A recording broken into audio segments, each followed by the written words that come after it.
Wanted, male German Shepherd, black and tan, answers to the name of Joe, accused of attacking his trainer, Sergeant Will Corey. A crime he did not commit. Only Corey can prove him innocent, but he must find Joe before his pursuers track him down.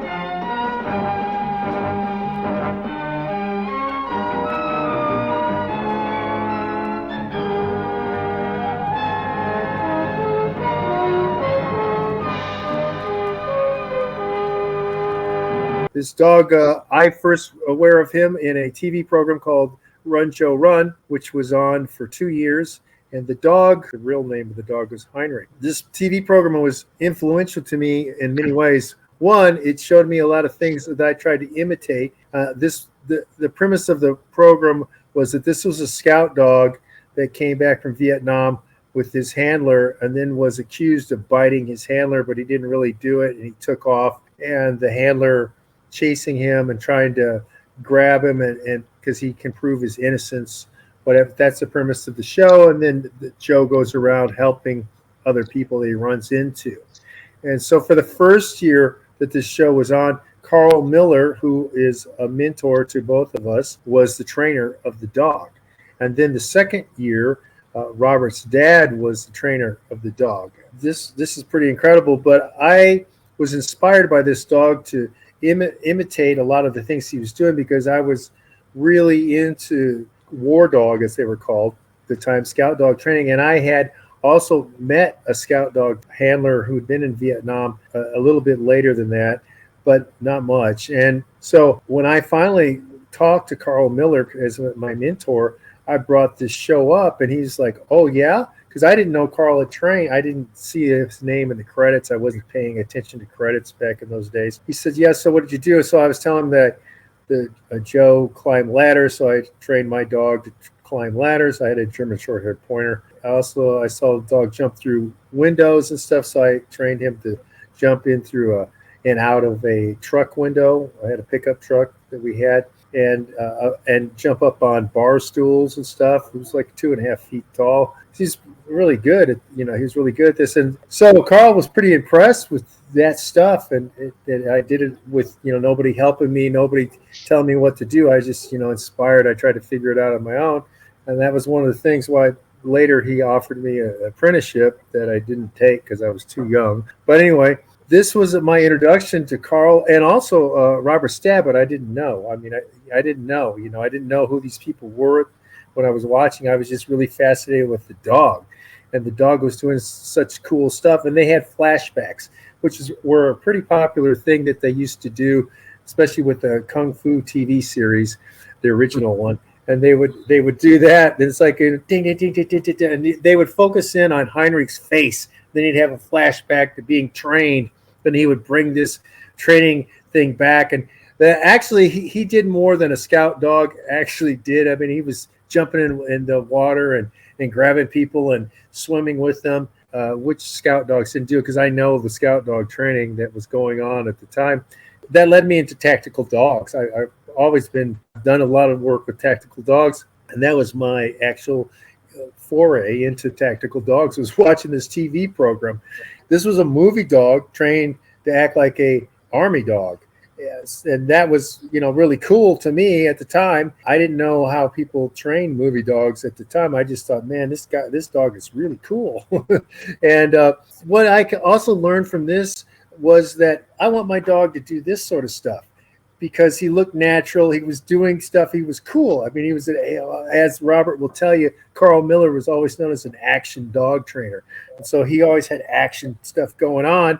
So this dog was my entrance into action dogs, really. I mean, I'd seen, the Doberman gang came a little after that. I watched that. that really influenced me too, because I really love Dobermans, and that's another thing. Carl Miller trained Dobermans, and I saw him on another TV program. It's a long story. I won't get into how I contacted him, and he did a lot of work to find my phone number back in the days when it cost money to call people long distance. So what I have to say about that was, from the beginning, I thought movie dogs, TV dogs, were the dogs to imitate. That's what I wanted my dog. Of course, I'd seen Lassie. Of course, we were always influenced by that. The theme music, the green sleeves always makes you go, ah, you start falling apart on that. And of course, Lassie was always doing all these things. But this is the first time I saw a German Shepherd. I mean, I'd seen Rin Tin Tin, but I didn't pay attention. And I would see this dog doing things, and it's really inspired me and motivated me. And I said, man, I got to learn how to do these things. So that was a motivation for me. And I always wanted a dog that could do something like this dog or Lassie, actually. And I've asked people, and I've had a lot of interaction with a lot of people over the decades, and people always say, I want a dog like Lassie. I want a dog like Lassie. They don't say to me, hey, I want a dog like the winner of the IGP this year. They don't ever say that. But all these people who are pseudo sport dog trainers, fine. If you're in the sport and you got a lot of thousands of dollars to spend, that's great. But no one's ever said that. People always said, man, I want to have a dog like a Rin Tin Tin or Lassie or Strongheart or even Benji. They would say, man, that Benji, that's an incredible dog. Yes, that dog was the original Higgins, which we've talked about a little bit before. So one of the things that I noticed, well, of course, watching this thing with Heinrich, that's the name of the dog, that he didn't do any of the stupid things that I was doing, because I was competing. I was young. I started competing in AKC obedience, which was about the only thing that was around back in those days. And where I lived, it was really difficult. I got my dog the companion dog title, but I couldn't go any further because I wasn't even driving. I couldn't get my parents to drive me 400 miles to go to a competition. And then you have to do 3 of them. And then later I was like, I don't like AKC because it's only for purebred dogs that have papers. It's like a mafia thing with the breeders. I'm like, it should be about who's the best trainer with the best dog. Who cares where the dog comes from? And of course, that was something like Old Yeller. That's where I got influenced with all these things influenced me, because it was about the training skill. A lot of the things that I saw in sport stuff and people are doing now with pet dogs, is a lot of it's stupid. It's ignorant. But like the automatic sit, I was just talking to another famous trainer, and he was saying he hated that too. So Robert, that's all 3 of us hate the automatic sit. But anyway, or the stop in front of you on a recall. Why have the dog stopping in front of you? If you're going to go to the side, just go to the side. I didn't know exactly what Carl Miller or Robert's dad were doing. I was trying to guess, and I had a mentor already at that time, a famous guy also, but he was more obedience than he did do movie stuff, but he wasn't as good with that stuff. But anyway, it's a big jumping off point. But what we have in common here is that Robert, one of the things I got to say about, Robert, is that you're not going to know anybody else who was ever entrusted with $1 million dogs. $1 million dogs.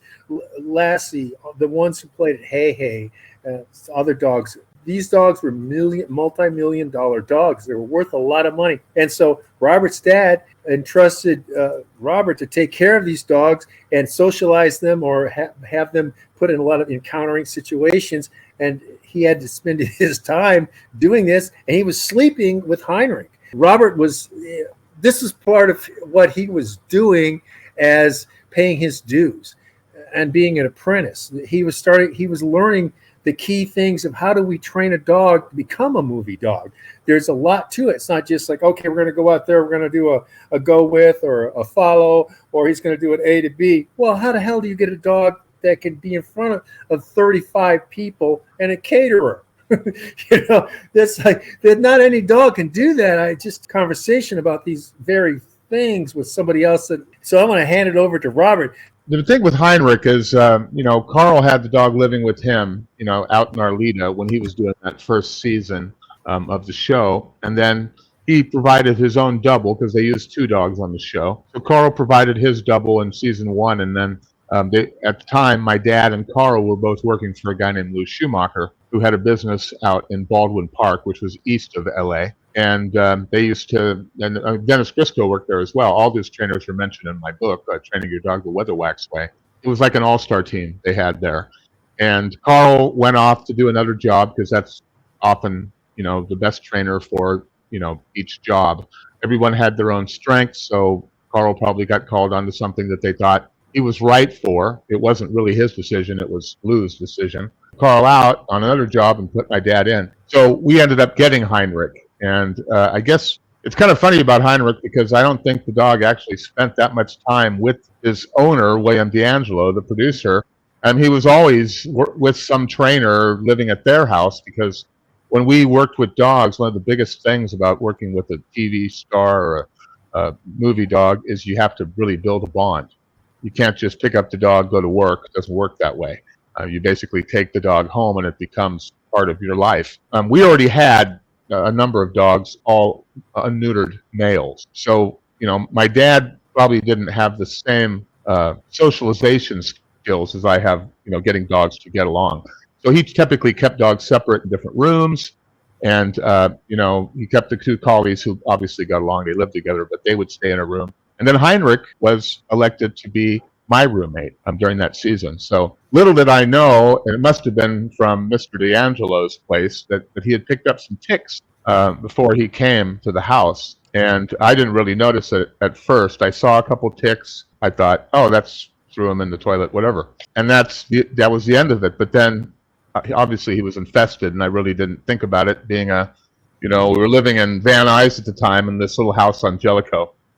And my dad hadn't started his own business, and he had just finished working on Lassie. So, of course, Heinrich was infested with ticks. And I remember after a couple of days, him being my roommate, I looked up at the ceiling, and there was a big light above me, and I could see all these ticks crawling towards the light, like spiders. But we had to have the whole house fumigated. We had to remove all the dogs from the house, the cats, everything. And, that was, quite an adventure. And then, of course, he lived with me all that time. And, Heinrich was a really sweet dog. He was a good dog to have.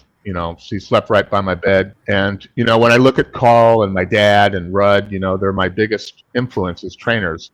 And they all train a little bit differently.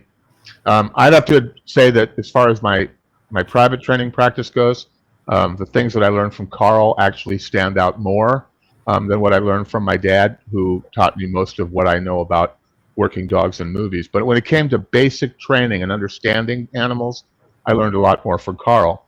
And a lot of the reason was because Carl was a much better teacher than my dad. My dad was a good trainer, but Carl always said, you're never going to learn from your dad because he does things without thinking about it. And he's not the kind of guy who, guides you through the steps, which Carl would do. And Carl and my dad worked together, and eventually they ended up going into business for themselves, Carl with Animal Action and my dad with Weatherwax Trained Dogs. And then Grisco's Animals started shortly afterwards. So all those three guys who worked for one supplier became their own suppliers and began, getting their own trainers and, sending them out on jobs, acquiring dogs. Shortly after that time with Heinrich, that's when, after the series ended, the dog was returned back to Mr. D'Angelo.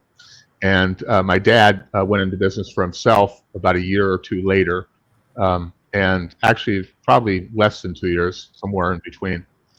And we moved out to Santa Clarita, and he started his business, and we started going to the West Valley Animal Shelter and picking up all these different funny-looking dogs, mostly mutts. We were picking up. I know we're known for, training collies and all that, the Weatherwax family, but in the beginning of my private training, people would often ask me, so do you train anything else besides collies?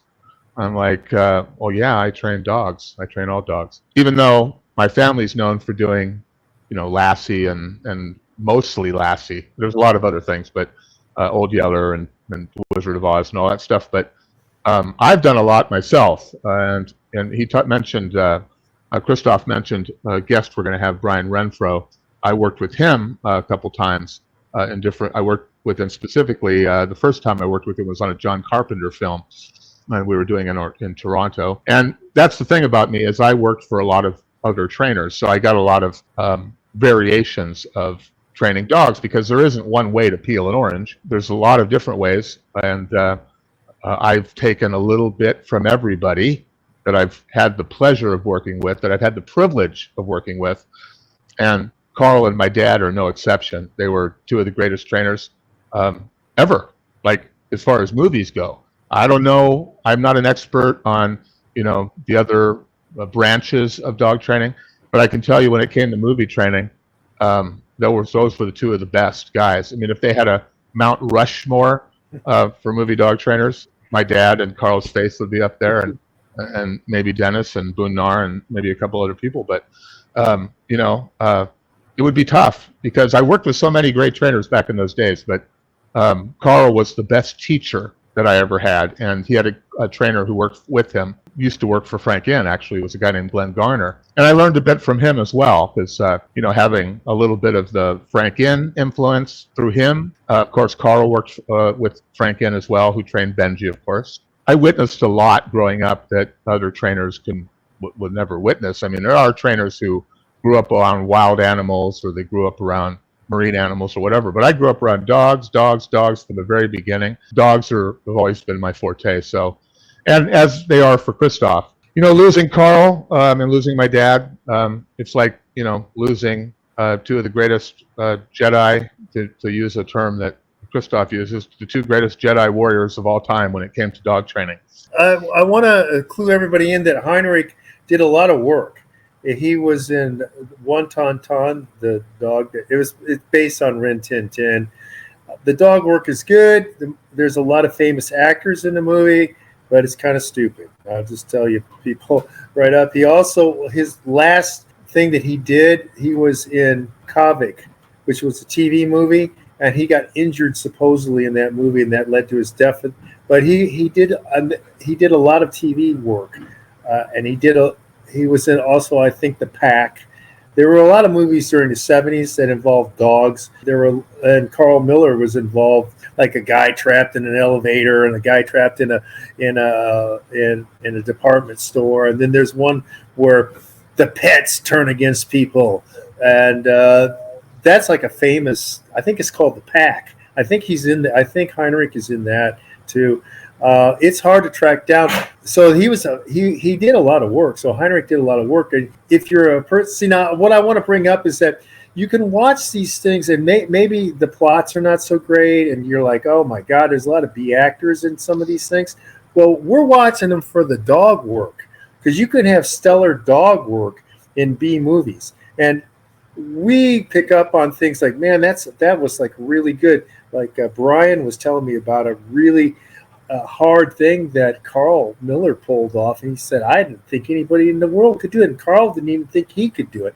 But I don't want to talk about things that we'll talk about later, but I'm just bringing it up because when you see these things and they look flawless and seamless, a lot of people are like, well, the dog just looks like a dog. Well, that's the beauty of being a great trainer, because just like an actor, you're not supposed to notice he's acting. You're supposed to think that's believable, that's going on. That's who the hell that bastard is, if it's the bad guy, for example. This is the thing with the dogs. You're supposed to believe that's why that when the certain dogs like Rin Tin Tin, the first one, people wrote these long pieces in the newspaper about this dog is not just doing things, he's acting.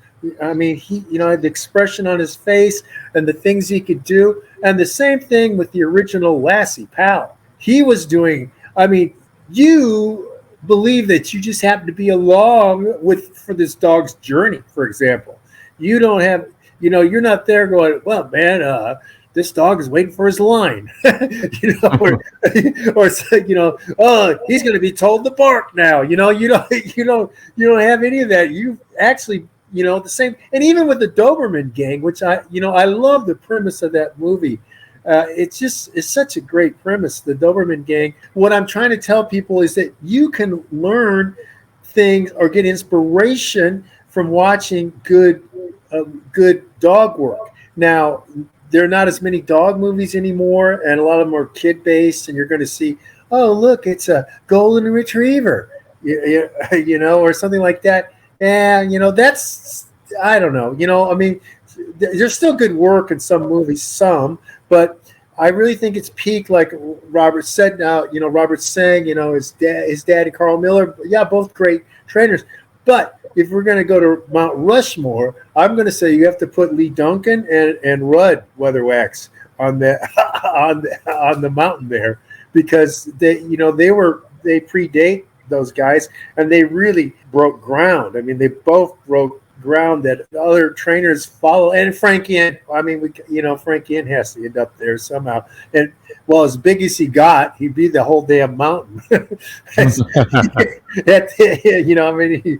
He was a big guy to start with, but then he ended up enormous. But anyway, we bring these things up because what I want to try to get across to people is the fact that movie dog trainers and movie dog obedience, because you got to have a really dog that can do things with distractions that are insane. I was just talking with Brian about the difference between a live show dog and a movie dog, and we'll get into that more in detail. But the obedience level of those dogs has to be extreme, because you've got things going on, lighting going on. You don't know what's going to happen. It's not predictable. The whole situation with filming and stuff, it's not predictable. And you have people who don't care about the dog, and they're not trying to make the dog look good. And that'll be a lot of the people, and sometimes the actors don't like dogs. And it's like, why the hell are you in this movie? You know what I mean? Like, I mean, if the dog is a central player, why are they in this movie? Or TV program? Why are they in it? It doesn't make sense to sabotage the whole thing. But that has happened. I bring it up because that has happened. But the thing is, the dog training that you do for this, one, you're at a distance from the dog. You cannot talk to if you're doing a live show, you cannot talk to the dog. You got to have everything on visual signals, or you're using whistles that the audience cannot hear. That's one of the other things you can do. But in movie stuff, you're a long way from the dog, and you're giving signals to the dog, and the dog has to work with people he's never worked with before, in a situation he's never been in, and on a set location that he may have never seen before that very day. And especially with doing commercials, even though it might be a 60-second spot, as they say, that can involve a hell of a lot of work depending on what the dog has to do. And that, and the complexity of the things that the dog has to do. Like sometimes the dog just sits and waits, but that's still hard with these bright lights and little kids yelling and screaming, and in some commercials, for example, doing that. But now you have a dog that has to jump, do this, or go from this person to that person and back, and then they'll say, well, I like that, but let's shift the cameras to, for the angle. Oh, you son of a bastard. You know what I mean? Because with a dog, it's different than working with people. I mean, it's just vastly different. But what I'm trying to get across was that there's a lot to learn from people who have trained dogs for movies and TV and commercial work. But the problem is there are very few, and they've been hidden, and they don't talk about it. And that's one of the things I've been trying to do. I'm working hard to try to get the people who are still around, I mean, some of the great trainers, to still talk about this stuff, because it's going to disappear. I mean, that's the fact. What Robert was talking about is Carl Miller is gone. His dad is gone. That's an era. That's an era that's gone. And, of course, the people before them are gone. Rudd is, died in 85. Lee Duncan died in 1960. Frank Inn died, I think, in 2000. It was 2001, I think. It was early in the 2000s. He lived longer than Carl, though. No, he did, but he was younger than Rudd. Yeah. But what I'm trying to get to is that we're a connection. We're a connection that's going to disappear. Don't let it go, people. It's up to you, people, to realize how great this can be. And for pet dog people, it makes more sense to emulate movie dog trainers than to emulate sport dog trainers, because why do you want your pet dog to go around with his nose pointed towards the stars, walking around? Why do you want him to prance? That's not functional. That's not easy on the dog, and it's just a stylistic thing that's not that's not good. Wouldn't you rather have a dog that can, do a recall from over a quarter mile or further, or even further than a quarter mile, or just that, or wait for you for a quarter mile? Because it's not easy. People, oh, that's not that big of a deal. Yeah, it is. What I want to say is, and also the trained dogs to like I have done with the 120-pound American Bulldog. No one else has done this. No one. Show me the film. There's no one who's done this. They can limp left and right side. Because if you're playing a part where the dog has to act like he's injured, that's a skill you have to get. Now, a lot of people use gimmicks, as they call it, but actual training, show me that. That skill is about high skill. So what I want to talk about here, how this all gets together with what Robert and I talk about all the time, is high skill training. We're bringing high skill to the game, not just basic, okay, sit down, all that high skill. We can do these. If we can do the high skill, we can do the easy stuff. But the people who do the easy stuff doesn't necessarily mean they can do the high skill stuff at all. And this is something that incredibly important for those people who want to have a better relationship with their dog, and they can spend more time. They can invest more time with the dog, and it's more pleasant to be around a dog that's educated, as Lee Duncan used to call it, highly educated, meaning trained to do these things. And again, I gotta reiterate the fact that if I go around and ask people, would you like to have this dog, and I just show them a video of a dog doing a sport, even agility dogs, or would you rather have Lassie? They say, I want Lassie. I mean, they always say, because Lassie's cool. Lassie got Timmy out of the damn well again. That's the running joke, right? That Lassie did that. And then Lassie should have pushed Cloris Leachman in the well. That's a little something there if you know about the whole series and stuff. But everybody says that, they want Lassie. There are people who've written books. Your dog is not Lassie. I mean, meaning that they understand that this was a highly trained dog that could do a lot of things. And the same thing, if you look at Rin Tin Tin, I mean, the film quality is not good. So of course, millennials and suddenly, I'm not going to watch that because the film quality is no good. But the dog action, what that dog did is insane. And of course, they wouldn't let you film most of that stuff anymore. Jumping from a moving train, jumping between two buildings, 2 stories up, no net, no nothing, And this was, he did a lot more than that. But I just bring that up because he was the action dog. There were other German Shepherds during that time period, Strongheart, Peter the Great. I know the whole history of all this stuff. But what I'm getting to is, don't let this disappear, people, because we're clinging onto it. We're keeping the documents. We have the documents. We have the things. Of course, I did other stuff besides that, but these are the guys who influenced me. That's what I'm saying. Heinrich was a gigantic influence on me. I didn't know his name. I thought he was Joe. They did little press junkets and they went around calling him Joe, which I thought was a stupid name, really. But I thought they were trying to go, G.I. Joe, because everybody knew G.I. Joe. The doll at the time, right? I think that's why they went with it. And as you can see, I'm running B-roll from Run Joe Run. The daughter of the original owner has them, but I guess they're trying to look how they can make money on them. They're not going to just release them for people to see. Everybody wants to cash in on it. I'd like to go back. I want to see all of them because I want to look at the work again.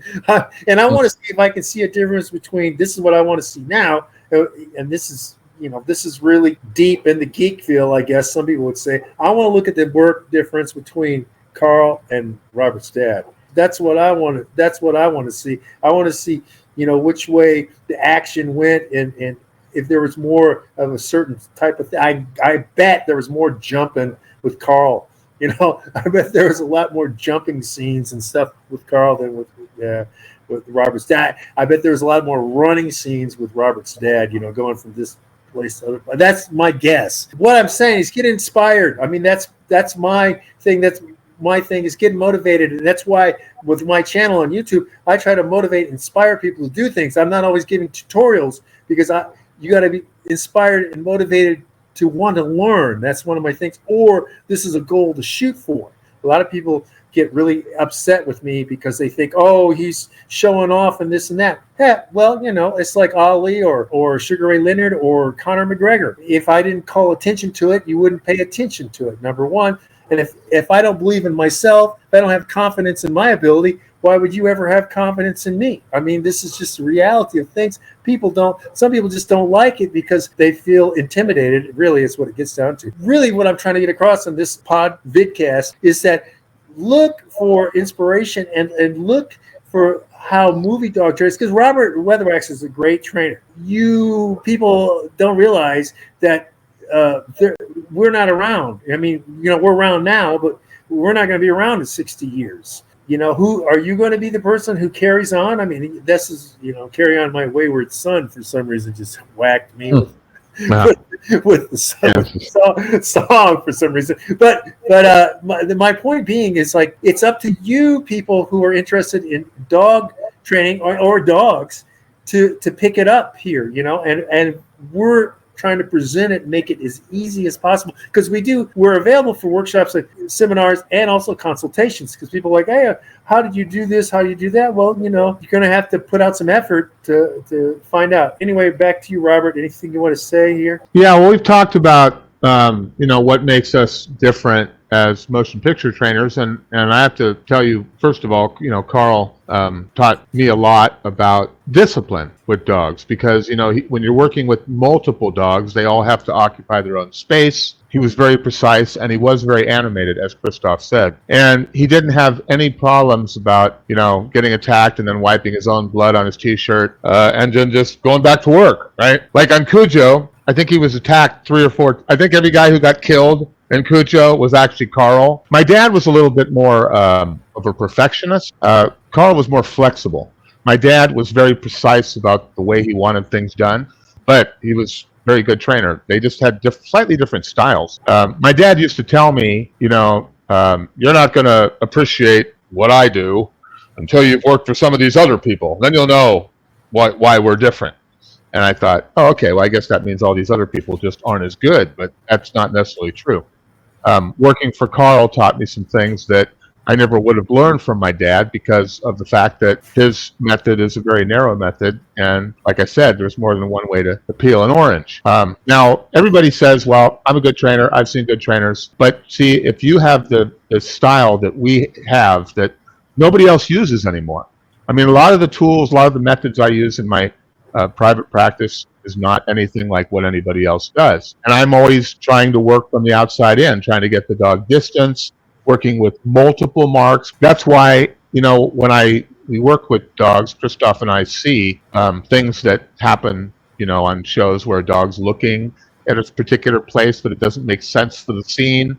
There's some, really kooky things I've seen. There's great stuff, like you talked about with Lee Duncan, but there's also some real robotic stuff that I've seen, and most people wouldn't notice it because they're so interested in the actors that are in the movie. My dad used to make me sit down, all of us, and watch Lassie like it was a classroom. And then a lot of times he'd break into places where, I could have called the dog quicker there, or, he didn't release the dog quick enough, or he was critiquing the whole thing. It kind of took the fun out of it sometimes, but that's the way my dad was. He was always trying to make it a little bit better next time. And as Carl was, but like I say, they were very different. Dad was about appearance. Carl was more about energy and, a vibe. And he always wanted to get where the dog was. He wanted to see what the dog saw. I used to remember Carl crawling around the floor, the perspective of the small dog he might be working with. And I told my dad that, and he said, that's undignified. I'd never do that. That's the way my dad was. He was a little different. Carl was, to some people, out of his mind. The things he did. I mean, when I worked on Canine with him, he went into that doubling for Belushi with no padding. So he got attacked by this German Shepherd. He came out of there literally bleeding, and he was all pumped up, and he had this kind of maniacal look on his face, like, isn't this fun? And but Carl was. I miss these guys, and when I didn't mention Lee Duncan and Frank Innes, because I did not see them in their heyday. I saw these other guys. I'm talking about my era, Mount Rushmore. Like you say, if we had the Mount Rushmore, the all-time Mount Rushmore, I would say Lee Duncan, Rudd, Frank in, and gosh, I'm trying to think who would be the fourth, Christophe. Oh, you mean if you're going back? Yeah, if I put Lee Duncan, Rudd, and Frank in up there, who would be the fourth? Well, you might put the guy who trained Petey, right? Oh, Harry Lacaney. Yeah, you might put him, or you might. Well, there's horse trainers too back then too that were Right, you could put Corky Randall up there. He was a great horse trainer. Yeah, I mean, yeah, Corky Randall, of course, was known for the famous knockout of the horse by Alex Karras in Blazing Saddles, and nobody ever taught horses like that. It's kind of a lost art. And the thing that I was alluding to in watching our podcast with Christophe and I is because you're not going to see other trainers doing this, because what they learned is a different era. It's a more of what I call institutional training, where everybody teaches the same way and they use the same tools. But you don't mix a cake using the same tools, as you do when you make Jell-O or when you do, whatever you're making. It's always requiring different tools, and every dog is a different recipe, right? That's what we used to call the dog food that Lassie ate. It was called recipe. And the recipe of what Christophe and I are teaching you is different from any recipe you're going to see in today's modern training. They say they invented a lot of these things, but they didn't. We were using techniques before they had the technology that we have now. Before we had electronic collars, we were using techniques that got the job done long before we had any of the tools that trainers have now. And I think what happened in today's training is they wiped away the old. It's kind of the cancel culture kind of thing, where we just, that was old. That doesn't work really well. It's like, just remember that the more tools you have in your toolbox, the better off you're going to be, and you're not going to be confronted by a situation where, gosh, I never run into this before. What do I do? But by having the skill, the motion picture approach of looking at a dog as a fluid motions. Anybody can get a dog to stay and then get them out to 20 feet and the dog just stays. But what if the dog now has to walk 4 feet, pick up something, stop on a mark, and then exit to the left? How do you do that? So these are all things that the pet dog people don't know about. So we're bringing in things that they don't know about. Cannot learn it all just from us talking anyway. But the point being is that we're giving you a different perspective that doesn't exist anywhere else, and you're only going to get it from us. No one else is talking about it. And also, you're not going to find two guys at our level. You're just not talking. You're going to find one person, probably a sport dog trainer, or maybe he's a pet dog trainer, but they're not two people that have over 100 years. And yes, it matters, people. I know a lot of people want to downplay it. Well, the years don't matter. Shut up, Junior, because they sure the hell do. Because we've trained more dogs. We've seen more dogs. I'm living with more dogs than most of these people have in their lifetime or will have in their lifetime. And I'm working with different types of dogs. I got a dog that's going for an audition. That dog was never trained before me. And he's just got to look, and I'm working on it and I'm doing stuff. But that magic wouldn't happen with other people, and oh, you sound like you're arrogant. No, I know what I can do. And don't you want a dog trainer who knows what he can do? Because people call Robert up. They may not know who he is really, but when he comes over, they're like, man, this guy knew what he was doing. Well, hell yeah. Because we've been around for a long time, and you don't get there. And we really got to differentiate ourselves in the marketplace, as they say, because we're talking about, we have a different perspective. We have different backgrounds. We're coming to it, and we're coming to it with things that these other people don't have. As Robert was saying, that people are being produced more or less from like PetSmart or PetSco or whatever. A lot of people have that sort of assembly line training. They're coming out mass produced. We were not mass produced.